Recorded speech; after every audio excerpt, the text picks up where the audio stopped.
많은 분들이 잊어버리셨겠지만 제가 웨스트민스터 신앙 고백서를 이렇게 함께 나누고 있습니다. 우리가 중간에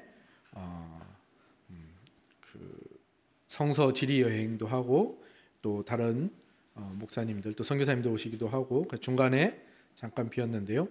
이제 전반부를 나눴으면 이제 후반부를 나누려고 하는데 굳이 연연하지 않으셔도 좋습니다. 왜냐하면 하나님의 말씀 또 그분의 계명은 오늘 말씀 제목대로 자유함과 온전함이 있는 것이기 때문이죠.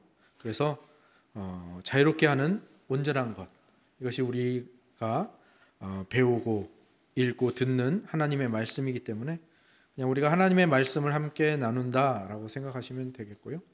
이 웨스트민스터 신앙 고백서라는 것에 연연하지 않으셔도 좋습니다. 우리가 앞서 다루었던 부분, 오늘 보면은 번호가 몇 번이라고 되어 있습니까? 20번이죠. 19번을 벌써 나눴는데요. 19번 나눈 부분이, 그리고 세미나도 한번 있었죠. 그 부분이 이제 전반부, 굳이 나누자면 전반부라고 했으면 하면 좋을 것 같은데요. 전반부는 하나님의 말씀인 성경으로 시작해서 성부 하나님에 대해서, 그래서 작정, 창조와 섭리, 이 모든 일들을 같이 함께 나눴고요. 성자 예수님 중보자로서 구원, 이게 우리에게 어떻게 주시기 위해서 어떤 일을 하셨는가, 어떤 상태에 이르셨는가, 이런 것도 우리가 함께 나눴고요.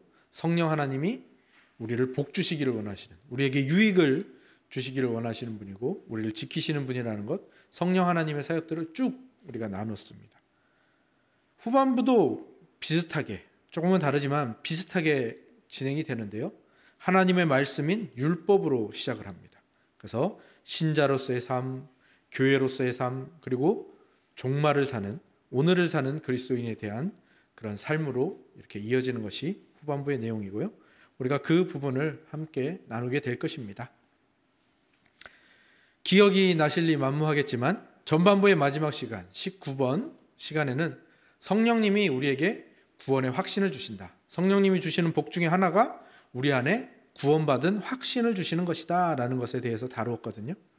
이 구원의 확신은 성령님이 주시는 복 중에 하나이고, 이로 인해서 우리 안에 뭐가 넓어지게 되냐면 하나님에 대한 감사와 사랑이 점점 넓어지고 깊어지게 되어 있습니다. 구원의 확신이 강해지면 강해질수록 하나님을 더 사랑하고 하나님께 더 감사하고 더 고백하게 된다는 거죠. 그리고 그렇게 하나님을 사랑하고 하나님께 감사하며 그분에게 고백하며 그분의 말씀에 순종하는 것, 그게 오늘 다루게 될 하나님의 율법으로 들어가고 이어지고, 율법의 정체가 바로 그것입니다. 율법 하니까 우리는 좀 딱딱하게 느껴지죠. 율도 법이고 법도 법이고, 그러다 보니까 우리가 율법하면 어떤 법, 십계명, 규례, 정결규례, 구약의 어떤 수칙들 이런 것들이 먼저 떠오르는데, 전혀 틀린 말은 아니겠지만 거기에 머무르지 않습니다. 우리는 좀 더 신약시대에, 예수님이 오신 신약시대에 살고 있기 때문에 우리는 거기서 머무는 게 아니라 좀 더 이것을 확장하고 적용해 나가게 되는 것이죠. 율법이라는 것은 사실 하나님의 뜻, 하나님의 말씀에 따라 살아가는 경건한 삶 전체를 말하는 것입니다. 이것은 십계명처럼 시내산에서 주어졌다거나 또 광야에서, 레위기나 민수기에 나오는 것처럼 광야에서 주어진, 구약시대에 주어진 그런 규례, 율법의 어떤 계명에 머무르는 게 아니라, 사실은 하나님께서 먼저 사람을 창조하실 때, 이 세상을 창조하실 때, 그 중에서도 사람을 창조하실 때 우리에게 창조의 목적을 주시지 않습니까? 그 창조의 목적에 이미 율법이 들어가 있다는 거죠. 그것이 처음으로 보여진 것이 생명의 언약, 선악과 언약이죠. 그래서 선악과 언약으로 우리에게 주셔서, 그래서 선악과 언약을 보면 우리가 뭘 알 수 있는가 하면 하나님께서 율법을 통해서 우리에게 생명을 주고자 하시는구나, 영원한 생명을 주고자 하시는구나, 그걸 분명히 알 수가 있는 거죠. 그래서 깊이 들어가 보고 근원으로 가보자면 하나님의 율법이라는 것은 뭔가? 그것은 바로 한마디로 하나님께서 우리를 향해서 베푸시는 모든 관심, 모든 사랑의 행동, 그리고 그 모든 목적이 그것을 율법이라고 하는 것이고요. 그리고 그 하나님을 닮아가는 방법들을 여러 가지 이런 형식도 있다, 요런 방법도 있다, 요런 도구도 있다. 요것들을 정리해 놓은 게 형식으로 규례로 정리해 놓은 것이 바로 이 구약의 율법인 것이죠. 하나님께서는 우리를 그런데 그렇게 형식적으로 사랑하시지 않잖아요. 법칙을 가지고 사랑하시지 않잖아요. 하나님은 우리를 어떻게 사랑하십니까? 자유롭게. 오늘 본문 제목, 우리 설교 제목처럼 자유롭게. 그러면서도 온전하게 사랑하시죠. 그래서 우리가 하나님의 율법도 그런 외적인 규례나 형식 틀에 맞춰서 생각하는 것보다 하나님의 율법 또한 자유로우면서 동시에 온전한 것이다 라는 그 인식을 가질 필요가 있습니다.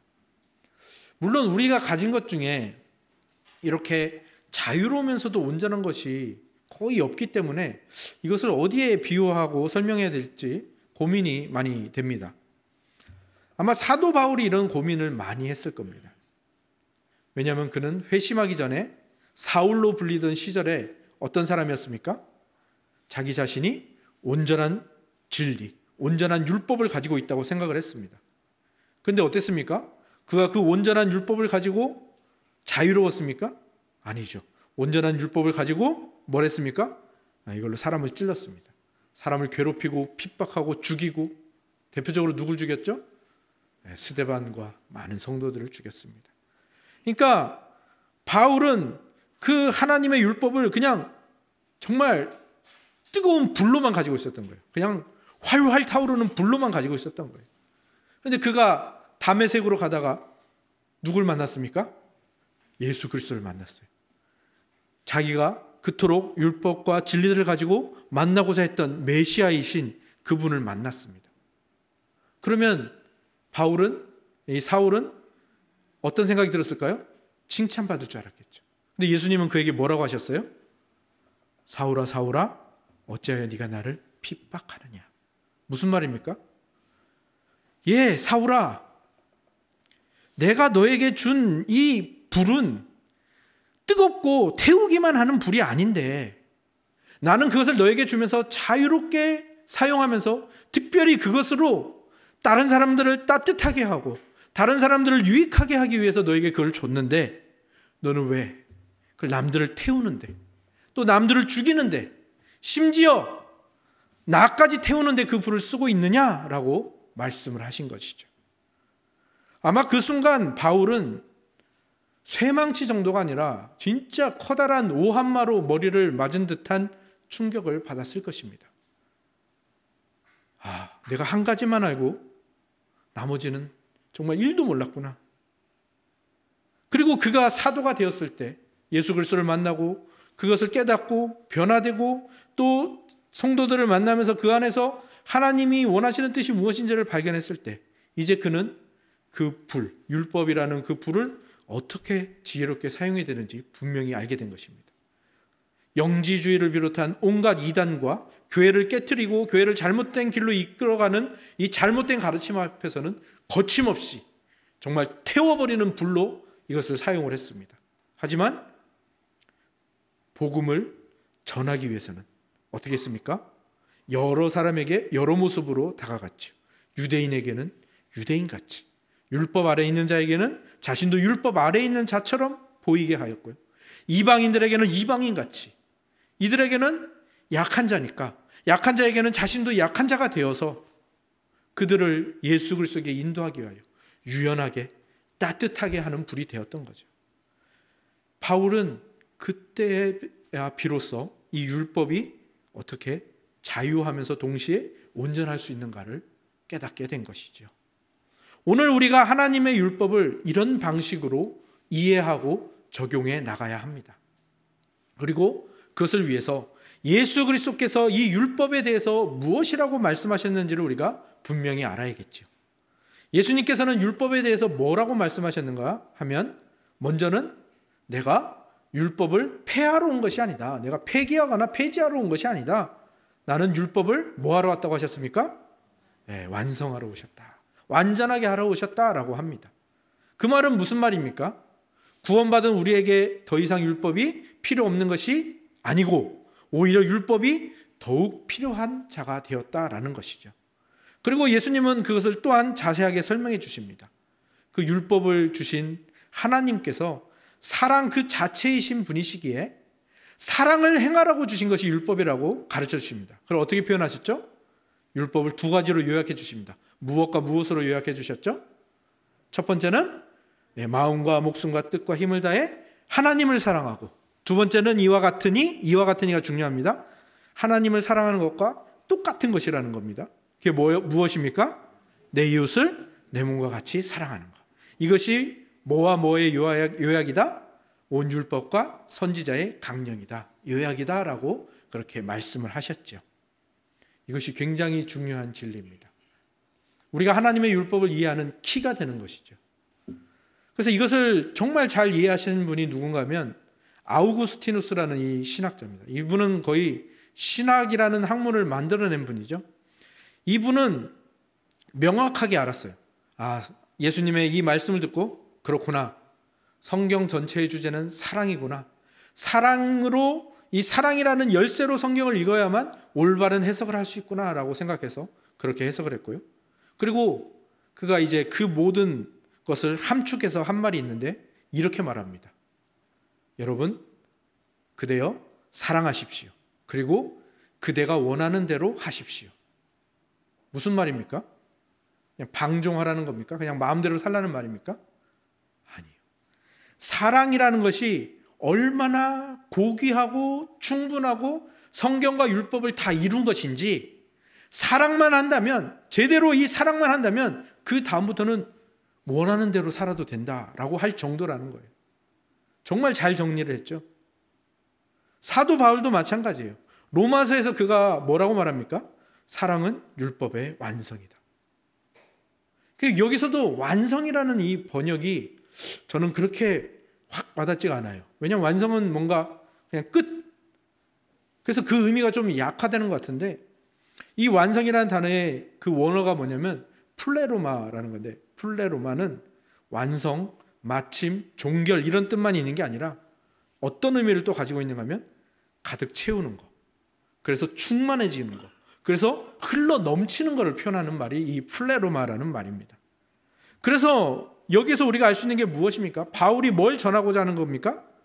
사랑이라는 것은 율법의 요구를 그냥 끝내는 정도가 아니라 풍성하게 채우고 충만하게 채우고 넘치도록 채울 수 있는 것이 바로 사랑이다라는 것이죠. 그래서 우리가 하나님을 정말 전심을 다해서 사랑하고 이웃을 사랑하면 어떤 일이 벌어지게 됩니까? 우리 안에서 율법의 모든 요구가 이루어지기 시작합니다. 하지 말라라는 소극적 명령, 율법은 두 가지죠. 하지 말라는 소극적 명령과 또 하나는 하라라는 적극적인 명령이 있는데요. 하나님을 사랑하고 이웃을 사랑하는 이것에 그 모든 것이 하나씩 다 이루어지기 시작하는 거예요. 저절로 채워지게 되고 흘러 넘치게 되는 것이죠. 그런데 반대의 경우가 있다는 것을 생각하셔야겠죠. 반대의 경우는 뭡니까? 그러니까 우리가 율법을 문자적으로나 외적으로나 형식적으로 아무리 지킨다고 해도 거기에 사랑이 없으면 어떻게 되는 거예요? 딱 고린도전서 13장에서 표현한 것 그대로입니다. 소리나는 굴이 울리는 꽹과리가 되는 거죠. 그래서 예수님께서 우리에게 해주신 말씀, 그리고 바울이 고백하는 그 사랑의 율법의 완성이다라는 것, 그것을 가지고 우리가 앞으로 나아가야 되는 거예요.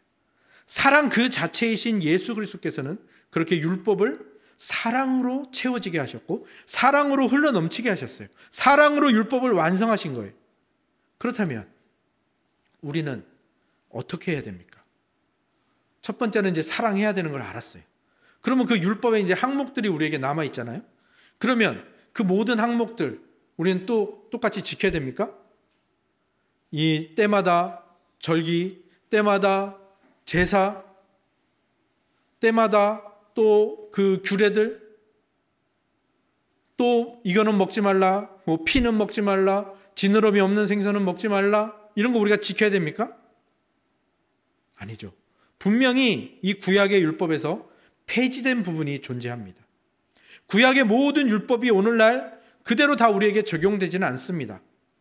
제가 수요일에 민수기 강해를 하고 있는데 이스라엘 백성에게 율법과 규례로 요구되는 게 굉장히 많습니다. 그 중에서도 저는 굉장히 놀라게 되는 게 뭐냐면 이스라엘 백성이 제사를 언제 지냈는지 아십니까? 아침에 한 번, 저녁에 한 번, 또 안식일이 되면 또 한 번, 또 초하루가 되면 매월 1일에 또 한 번, 그리고 절기마다. 그러니까 이 제사가 계속 쌓입니다. 그래서 어떤 날은 그게 겹쳐지면 하루에 몇 번의 제사를 드려야 되고요. 초막절 같은 경우는 수송아지를 막 13마리 이런 식으로 드려야 되니까 상번제는 상번제대로 아침 저녁은 드리는 건 드리는 대로 또 모여서 또 성회로 모여서 드려야 되는 또 제사를 또 드려야 되고. 여러분은 어떻습니까? 오늘 여러분은 예배 자리로 오면서 어떤 제물을 가지고 오셨나요? 이용범 목사님, 양 가지고 오셨어요? 큰일 날 양반이네. 아무도 안 가지고 오셨죠? 왜 우리는 안 가지고 왔죠? 이러지 않아도 되는 겁니다. 구약의 율법 중에서 이런 의식법들은 모두 폐지가 된 거예요. 의식법이라는 것은 구약의 이스라엘 백성에게 주신 기초 학습법 같은 거죠. 말하자면 이스라엘의 교회를 사람에 비유하자면 어린아이의 단계에 있는 교회라 할 수 있습니다. 그 이유는 그들이 어리거나 열등해서가 아니라 아직 실체이신 예수님이 오지 않으신 시대이기 때문이죠. 그래서 하나님께서는 이 예수 그리스도를 우리에게 보내시어 무엇을 우리에게 주시는가 하면 이 율법의 실체를 우리에게 보여주시는 거예요. 율법을 뭐가 충만하게 채운다고 했습니까? 사랑. 그러니까 이 사랑의 실체를 우리에게 주시면 돼요. 그러니까 사랑 그 자체이신 예수 그리스도를 우리에게 보내주신 거예요. 그러므로 말미암아 예수 그리스도가 그것을 다 완성시키심과 동시에 이제 그런 의식법, 성막, 성전, 제사법, 정결법, 절기 이런 것들은 다 폐기가 된 것이죠. 또 하나 폐기가 된 것이 있습니다. 그것은 재판법입니다. 재판법은 왜 폐기가 되었을까요? 재판법은 이 헌법에 관한 것이고 그 나라에 관한 것이기 때문입니다. 그래서 이스라엘 백성들, 이스라엘이라는 나라, 유대 왕국, 그 유대라는 나라, 거기에 속한 것이기 때문에 그 나라가 없어지고 우리가 그 나라에 속하지 않았기 때문에 그 재판법 또한 없어지고 폐기되는 것이죠. 그러니 이제 예수님을 상징하고 예수님이 어떤 분인지를 알려주는 이런 의식법들, 그리고 이스라엘이라는 나라에 주신 재판법들은 다 용도 폐기가 된 것이죠. 그런데 예수님은 분명히 말씀하셨어요. 내가 율법을 폐하러 온 것이 아니라 완성하러 왔다라고 말씀하셨어요. 그럼 무슨 말일까요? 예수님이 이 율법을 사랑으로 완성하셨기 때문에 이제 이 형식이나 절기, 재판법 이런 것들은 이런 형식들에서는 우리가 자유해도 된다라는 것입니다. 그리고 여러분들은 지금 그 자유를 만끽하고 있는 것이죠. 그렇다면 그 의식법, 재판법 이런 것에서는 우리가 온전함을 찾을 수 없는 것일까요? 아닙니다. 찾을 수 있습니다. 왜 그렇죠? 의식법, 재판법 이런 것들 형식은 다 없어졌지만 거기에 담긴 하나님의 그 사랑의 정신과 뜻, 이것은 예수 그리스도께서 모두 완성하셨고요. 예수 그리스도께서 완성하셨다라는 것은 무슨 뜻입니까? 그 예수 그리스도가 우리 안에 계시기 때문에 이제 그 정신과 뜻도 우리 안으로 들어오게 된 것입니다. 사실 이 의식법, 재판법 이거는요 사실은 어떤 것인가 하면 하나님이 주신 율법, 하나님을 사랑하고 이웃을 사랑하는 이것들 어떻게 행해야 되는지 세부 수칙으로 주신 것이거든요. 그러니까 이 세부 수칙을 다 모으면 뭐가 될까요? 이게 왜 주어졌는지, 어떤 정신이 있는지 그게 보여지게 되지 않습니까? 그래서 그 정신과 뜻만이 우리에게 남아있게 되는 것이죠. 그래서 의식법과 재판법은 구약 교회에 주어진 율법으로서 그 형식은 모두 폐기가 되었죠. 하지만 그 뜻과 정신은 예수 그리스도 안에서 더욱 확실해져서 사랑의 법으로, 사랑의 세부 시행 규칙으로서 우리 안에 자유롭게 그러면서도 온전하게 펼쳐져야 하는 것입니다. 그래서 우리는 구약 시대보다 훨씬 자유롭게 예배를 드립니다. 제물 바치지 않아도 되고요. 절기 이런 거 따지지 않아도 됩니다. 하지만 우리는 자유롭지만 훨씬 덜 엄격하지만 더 적극적이고 더 사려 깊게 이 예배로 나와야 되고요. 그것이 또한 이웃을 사랑하는 데도 더 적극적으로 사려 깊게 사랑하는 대로 나아가야 되는 것이죠.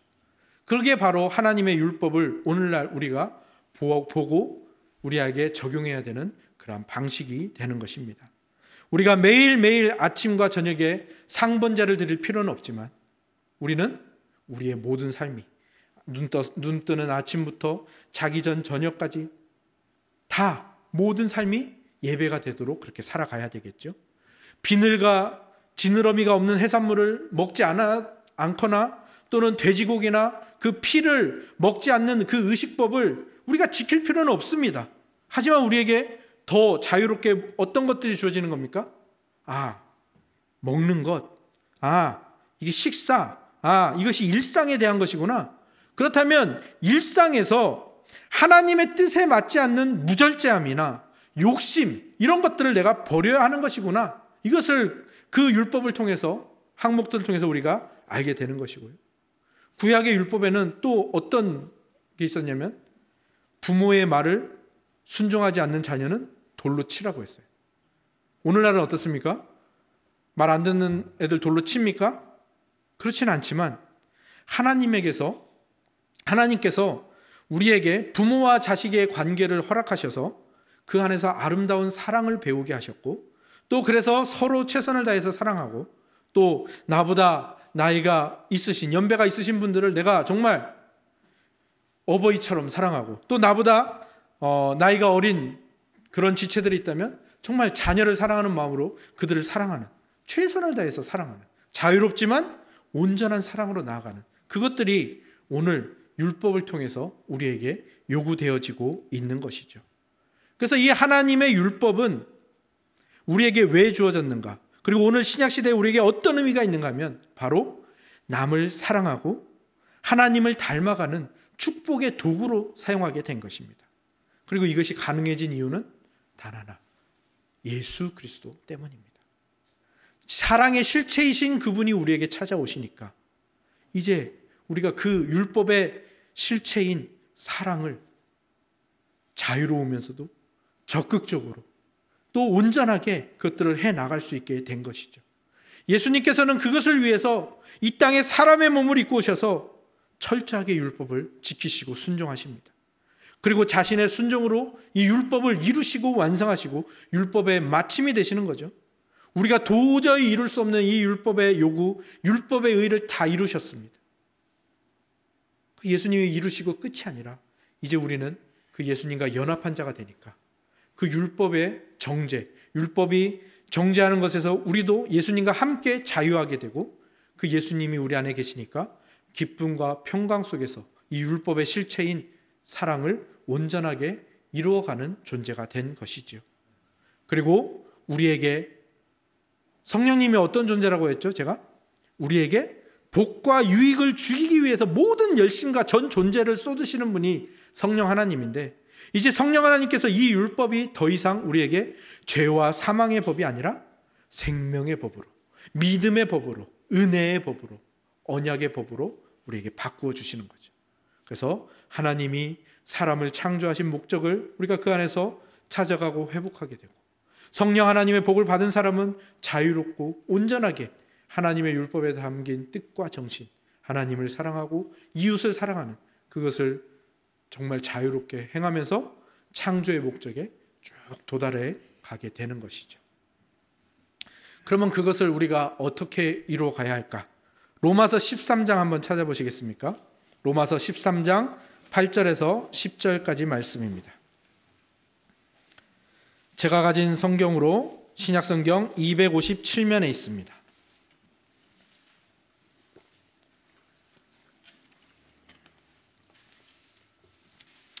로마서 13장 8절에서 10절 우리 한 목소리로 읽어볼까요? 신약성경 257면 로마서 13장 8절에서 10절 한 목소리로 읽습니다. 시작. 피차 사랑의 빛 외에는 아무에게든지 아무 빚도 지지 말라.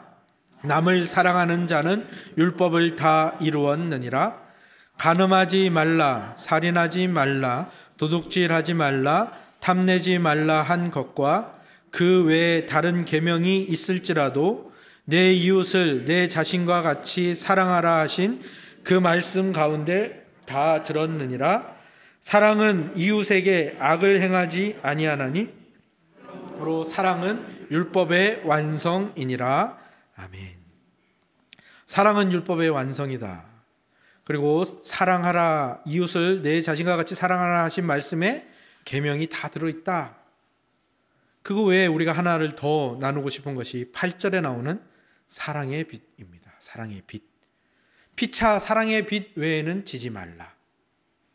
우리가 사랑을 실천하는 방법이 바로 이 사랑의 빛이라는 것입니다. 사랑의 빛은 뭘까요? 제가 조국 강도사님을 사랑하며 섬기게 되면 저는 조국 강도사님에게 사랑의 빛을 지우는 거예요. 반대로 하나님을 사랑하고 경건한 신실한 조국 강도사님이 저를 사랑으로 섬기면 어떻게 되는 걸까요? 저는 사랑의 빛을 지는 거예요.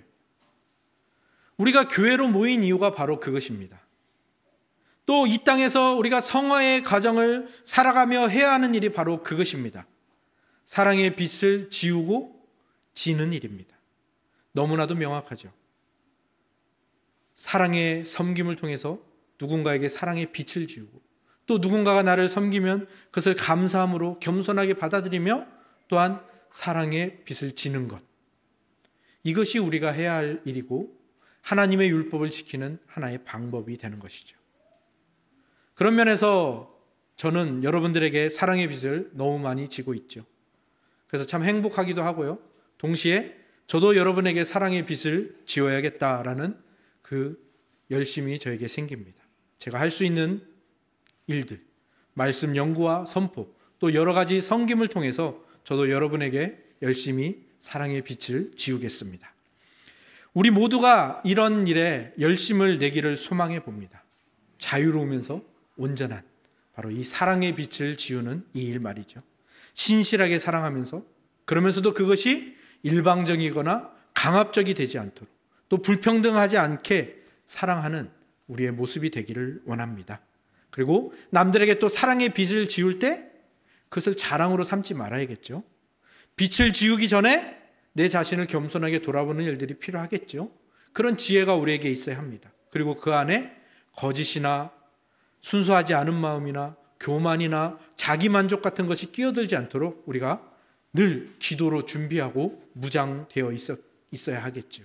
그렇게 그러한 준비와 함께 사랑의 빛을 지우고 지는 그런 일들 우리가 해나가기를 원하고요.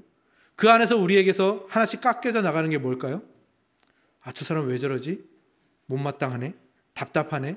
미워 죽겠네? 이런 마음들이 깎아져 나가게 되는 것입니다. 그래서 이 모든 것을 그냥 한마디로 하면 예수님이 우리를 그렇게 사랑하셨기 때문에 우리도 그렇게 사랑하는 거죠. 예수님이 우리에게 사랑의 빛을 지우셨죠. 그래서 우리도 그것을 기쁨으로 받아들이고 우리도 또 누군가에게 사랑의 빛을 지우는 것이죠. 이 모든 것이 하나님의 율법을 지키는 것이고 사랑으로 율법을 채우고 충만하게 하는 것이죠. 물론 우리 안에는 여전히 공고함이 있죠. 죄의 습관이 남아있고 죄의 법이 우리를 늘 정죄하고 지배하려고 하죠. 우리 안에 늘 그 다툼과 전쟁이 있는데 그렇기 때문에 성령 하나님이 우리에게 생명의 성령의 법을 우리에게 주셨고 그것을 가지고 우리를 늘 점검하며 나아가는 것이고요. 그것을 점검하며 펼치는 일이 이 사랑의 빛을 지우고 지우는 일로 우리에게서 펼쳐져 나가는 것입니다.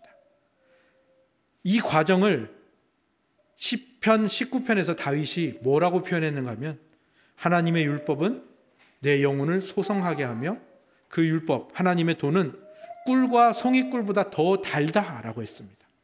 그래서 우리가 오늘 이 하나님의 율법에 대해서 배웠는데 이 하나님의 율법은 우리를 자유롭게 하고 또 온전한 대로 나아가게 하는가 동시에 또 우리에게 무엇을 주는 겁니까?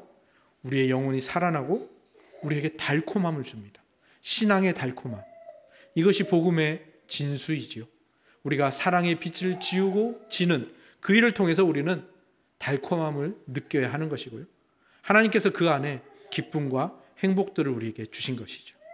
오늘 우리는 하나님의 율법에 대해서 배웠고요. 또 그것을 어떻게 실천해야 되는가, 그러한 결단들이 우리에게 생겼을 것입니다. 그래서 우리도 이 다윗과 같이 고백하는 자들이 되었으면 좋겠습니다. 하나님의 법은 내 영혼을 소성하게 하네.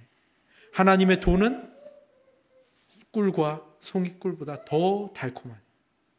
형식에 얽매이지 않으면서 자유롭게, 그러면서도 정신과 뜻은 더 온전해져 가고, 그것들을 다윗처럼 즐겁고 기쁘고 행복하게 달콤하게 하나님의 율법을 누리시는, 그리고 그 안에서 정말 열심히 서로 사랑의 빛을 지우고 지시는 저와 여러분들이 다 되기를 주님의 이름으로 축원합니다. 아멘.